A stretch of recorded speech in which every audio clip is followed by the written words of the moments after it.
Ya, Anda masih bersama kami, pemirsa. Akibat mencuatnya komentar negatif di media sosial yang merendahkan pempek tumpah di kawasan 16 Ilir Palembang, pemerintah Kota Palembang akan lakukan langkah pendataan hingga bekerja sama dengan BPOM agar wisatawan yang berkunjung tidak ragu mencicipi pempek tumpah. Jangan sampai mereka terpisah.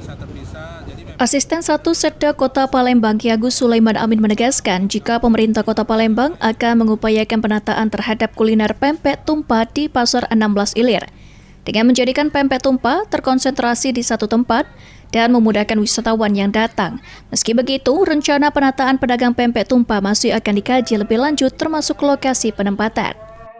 Untuk menjamin kebersihan dan meyakinkan wisatawan yang datang, pemerintah Kota Palembang akan menggandeng BPOM dan pihak lainnya.